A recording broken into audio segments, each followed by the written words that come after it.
nowadays, in 2023, it's all feasting and zero fasting, right? But in the past, it's this balance.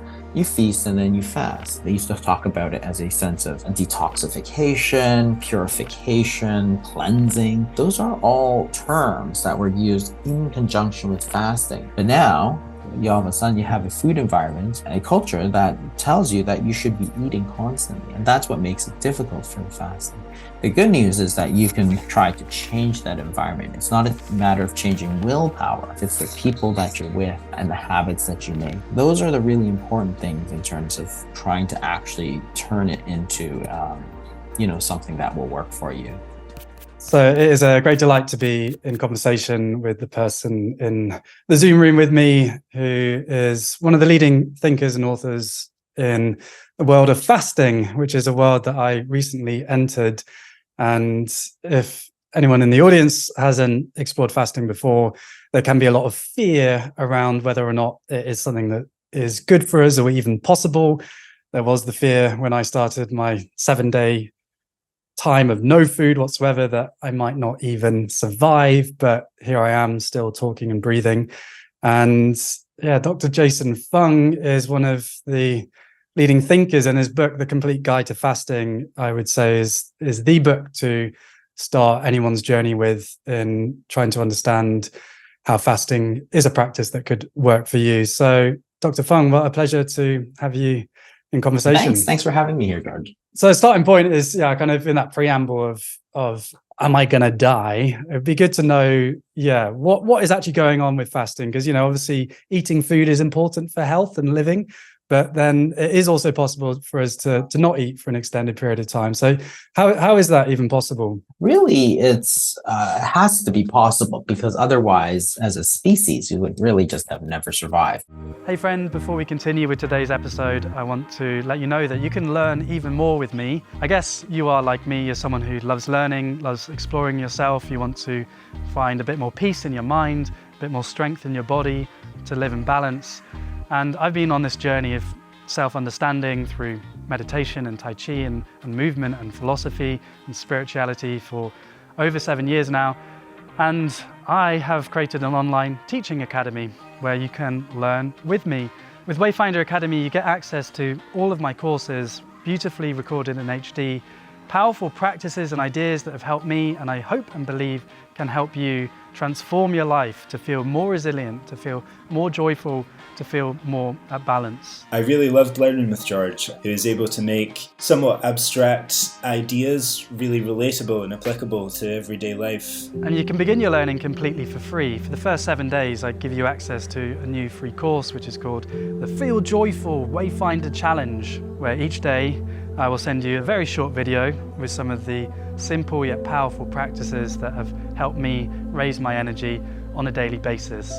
And you can get that completely for free and get access to all of my other teaching. And if you are feeling the difference, then you can stay on and become a student of Wayfinder Academy. Literally anybody can gain a lot from opening to their own way with the Tao. And George, you're a wonderful, wonderful facilitator. There's lots for you to explore, so click the link in the description to see for yourself. And I hope you enjoy the rest of today's episode. Our body has the ability to store energy, and that's really all it is, right? So if you eat, your body will store food energy, which is calories, and it stores it in the form of glucose, which is sugar, or it stores it in the form of body fat. So if you don't eat, and there were many, many times in the sort of, when we were cavemen and cavewomen and, people didn't have food to eat for days or even weeks, we would survive because we stored that energy, on our bodies. So if you think about how much energy we store on our bodies, it's actually a significant amount. A pound of body fat is roughly 3,500 calories. So if you burn about 1,800 calories a day, then you have enough energy in 1 pound of body fat to go for 2 full days without eating. So if you think about how much body fat we carry, so if you take, a man who's sort of average weight, say he's 200 pounds and has 25% body fat. This is just for easy math. The 25% body fat is sort of an average. It's not an obese person. It's not somebody who looks particularly overweight. It's somebody who actually looks quite good. So 200 pounds, 25% body fat, that's about 50 pounds of fat. In other words, you have enough energy for about 100 days or more than 3 months of zero food and still be fine, because that's how much energy has been carried, which is sort of ridiculous. You could go 100 days. Most people think you can't even go like 5-6 hours without eating to be healthy, but you actually have enough for 100 days. And if you're overweight, you might be closer to 40-50% body fat, in which case you're talking about much longer periods of time. And that's one of the reasons why people have trouble losing weight, because the numbers in terms of pounds, right, if you're trying to lose, is so high. If you're trying to lose 10 pounds, you could fast for 20 full days. If you don't, then your progress obviously is going to be much slower. So fasting is simply a way to use that energy that you've already stored, and there's nothing wrong with it. That's precisely why you carry body fat, because it's there. It's not there for looks. It's there for you to use in a time that you have no energy. So that's the energy part of it. The other part of it that people always worry about is micronutrients like vitamins and all that sort of thing. And again, the reality is that your body usually has enough if you've been well fed. If you haven't been well fed, then take a multivitamin. It contains almost all the vitamins you need on a daily basis, and then don't worry about it, right? So if you're worried about trace minerals, vitamins, then take it. In the past, people have survived without multivitamins, right? Our species survived before the invention of the multivitamin. So it's just something that we tend to overthink these things. You carry food energy, so if you don't eat, you're going to use it. No different than if you go to the grocery store and you put the food in your refrigerator, right, to save it for a day that you don't have it. If you don't go to the grocery store, then you simply take the food out of your fridge, and that's fine, no problem.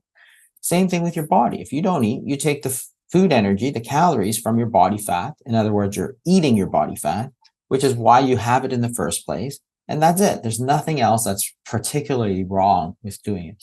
If you don't have enough body fat, yes, then that is certainly a problem.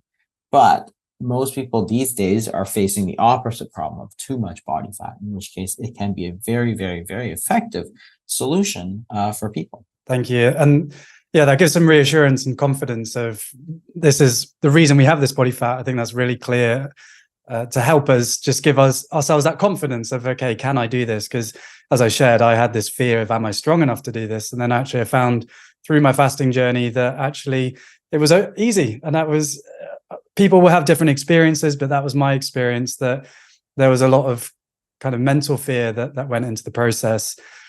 And so, yeah, some of the benefits that you've talked about is, if we are holding more body fat than we would want to, then that is a quick way to lose it. What are the other benefits? Because the main intention for me is like on my journey, like I'm happy with the weight that I'm at, but there are kind of mental clarity and other reasons why historically humans have fasted. Could you speak to some of those benefits? Yeah, absolutely. So, the main benefit is for people with sort of excess stored energy, right? So if you have excess glucose, which is type 2 diabetes, or if you have excess body weight, those are going to be the major obvious benefits. However, what happens when you don't eat is that other hormones get pushed up. So insulin, which is one of the hormones that goes up when you eat, when you don't eat, it goes down, but other hormones go up. And one of those hormones is growth hormone. Another one of those hormones is the sympathetic nervous system and noradrenaline. So in fact, your body is actually releasing energy. That is, it's using that energy, and it uses it at a rate very similar to the way you did before, right? So remember that if you don't eat, people worry that your metabolic rate will go down, but it doesn't, because your body's simply it's just switching where it's getting its energy from. It doesn't need to reduce it, because it's got, if you have, 500,000 calories sitting in body fat and you eat 2,000 a day, and all of a sudden one day you eat 0, well, you have a lot sitting there in storage. Your body doesn't have to reduce the amount. But that increased noradrenaline and so on may increase things such as mental clarity. So people used to talk about this all the time. If they, had a big exam or something, in ancient Greece, they would be required to fast in order to increase that mental clarity. And you think about it for a second, if you've had a huge meal like with Thanksgiving or something, it's not like you feel really, really sharp, right? You just feel sort of dull and sluggish, right? So people say, oh, the food gives you energy. It's like, it doesn't.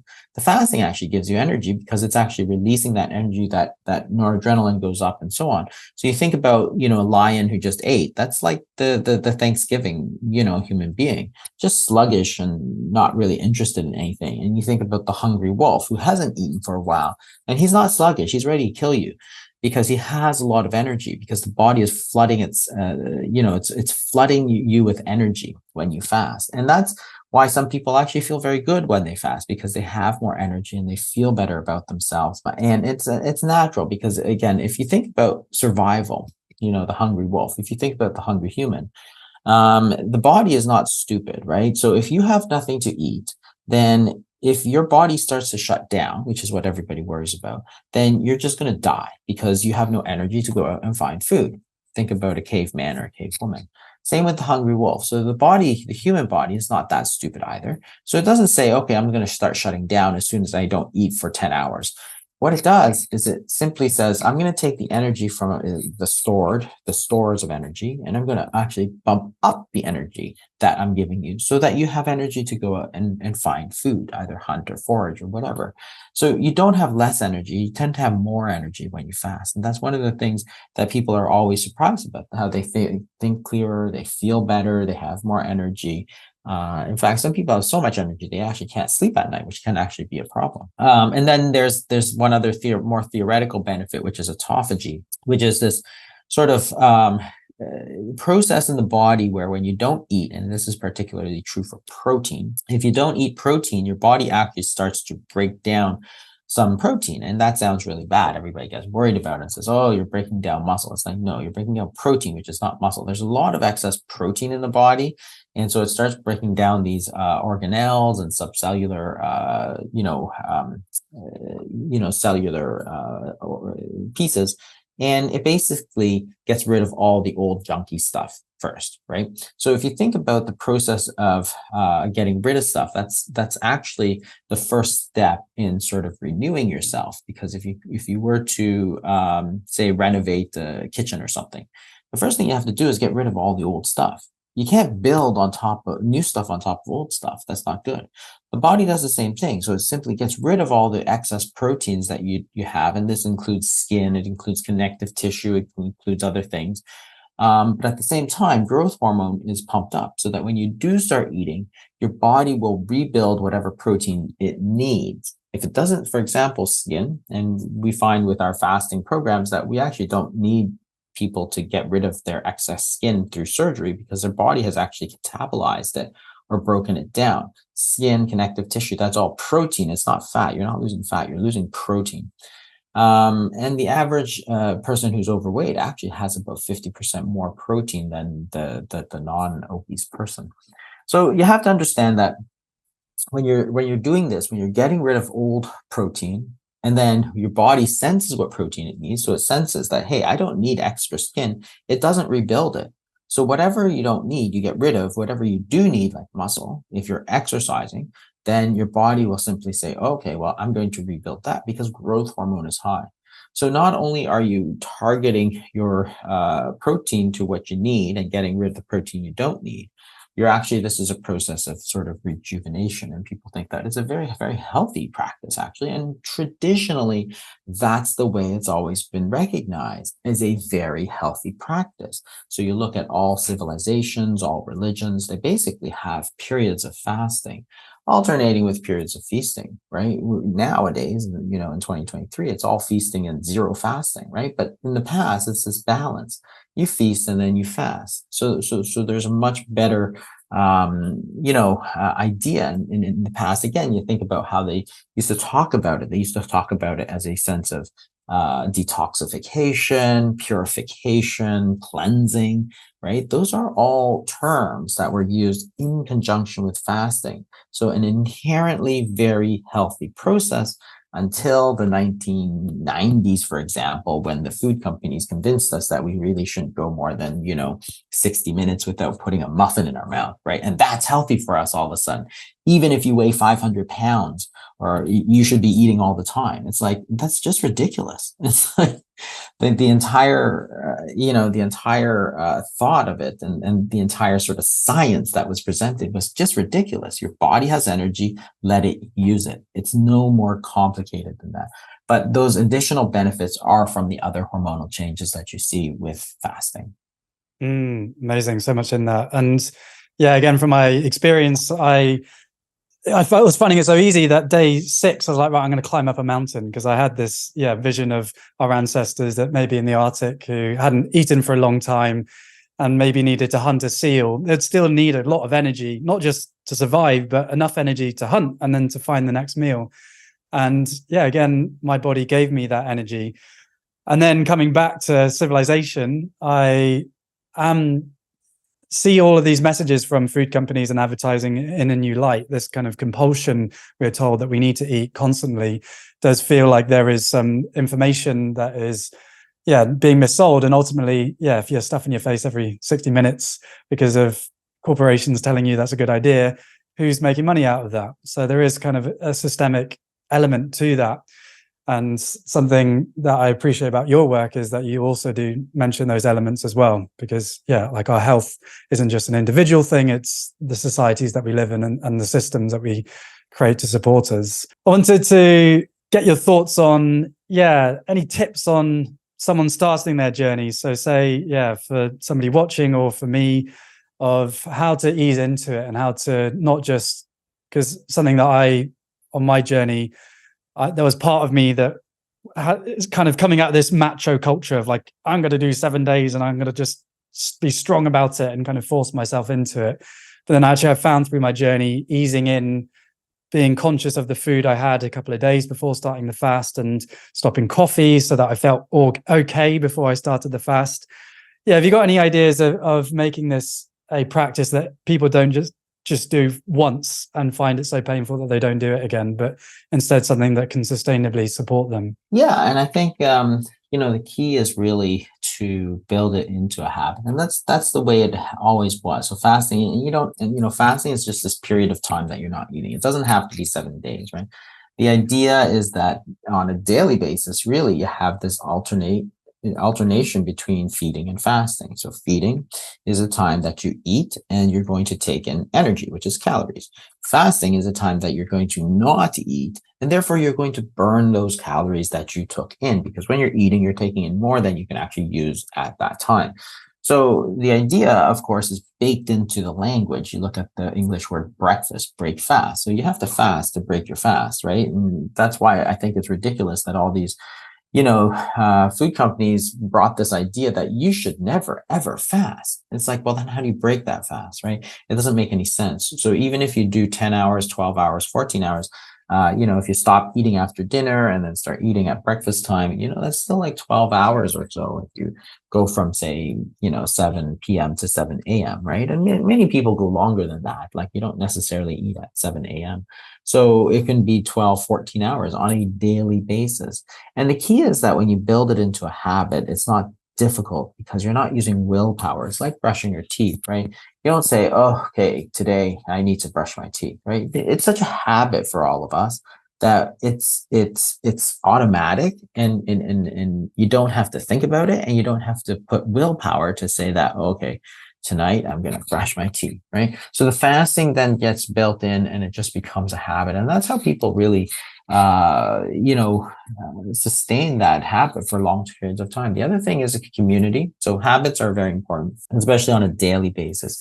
If you're doing something longer, then having a supportive community is also very important, because again, this is how people used to do it, right? So everybody who fasts for religious purposes does it at the same time. So it's a lot easier, because if everybody around you is doing it, then it's still not fun, but it's something that everybody can do together. And that's sort of the part that it gets lost somehow. So sometimes when you have these fasts, which are longer than sort of the regular overnight fast, during Lent or something like that, for example, then people just do it. Or Greek Orthodox has a lot of fasting periods, or, whatever traditions you have. You can do it, and it makes it easier. So again, having the support of the community is very important, because the thing is that just knowing that this is healthy for you is often not enough, right? If you say to somebody, don't eat cookies, that's great, but it doesn't mean they won't eat cookies, right? It's like, do your homework. Yeah, they should know that. They know they should do their homework. Doesn't mean they'll actually do their homework. So there's always this sort of, that this is good for you. And then how are you going to actually make sure you do it? And those are the sort of things that you have to build in. And I think that one of the things that makes it difficult in this sort of day and age is the fact that the food is sort of ubiquitous. That is, it's not only, so if you think back, 50 years ago in the 70s, if you had a meeting, for example, right? So you're in a meeting, it's 2 o'clock in the afternoon and you're bored, but you're a little bit hungry perhaps, but you're in a meeting. You're not going to go eat something. People look at you and think, okay, you're fired, right? But now you have somebody who thinks that it's really important to have a plate of muffins or a plate of cookies. And all of a sudden, before you know it, you're eating in your meeting because somebody has put it in front of you and you're bored and you don't really care. So the environment is very important, because on the one hand, you wouldn't have eaten those cookies. On the other hand, so your environment is actually working with you. On the other hand, it's, this sort of environment that we're in now, it's like, it's basically leading you down the path. And you see it everywhere. You see it in, every week we have like a celebration for somebody's birthday. It's like, okay, you didn't really want that cake because you don't really like that cake, but you're there, and so you eat it, right? And those all add up. Somebody has a bowl of chocolates. Somebody's eating at their desk, right? All of these things make it difficult, because if you're trying to work and somebody's eating, all of a sudden you're smelling it and so on, right? So it's like, okay, these are hard, because in the 70s, for example, you have this environment which says that you can't eat outside of a meal, right? If it's lunchtime, it's lunchtime. You don't eat outside lunchtime. You don't eat outside the cafeteria. But now, all of a sudden, you have a food environment, a culture that tells you that you should be eating constantly. And that's what makes it difficult for the fasting. The good news is that you can then try to change that environment. It's not a matter of changing willpower. It's a matter of changing your environment. So it's like, okay, well, in my environment, like, you can choose where you work and so on. Like, and we saw this during COVID, right? People would work at the kitchen table because they weren't used, they had nowhere else to work. A total disaster, right? You get up, you're hungry, you go to the fridge. And that's why you're not supposed to do that. You're supposed to go to the office. Or in a study if you had that, ability. So again, it's the environment that you're with, it's the people that you're with, and the habits that you make. Those are the really important things in terms of trying to actually turn it into, something that will work for you. Thank you. Yeah, and making fasting part of our lives in small ways or big ways. I love how accessible that was. And something I love about how you share this world is, everyday examples, taking back the cultural changes over time as well, because that was learning for me, is that, it used to be that you ate during meal times and then you were in that fast automatically. And so then we didn't have to resist the temptation of food because the food wasn't there. And again, another example of how systemic changes affect our choices. And so we can't just blame the individual.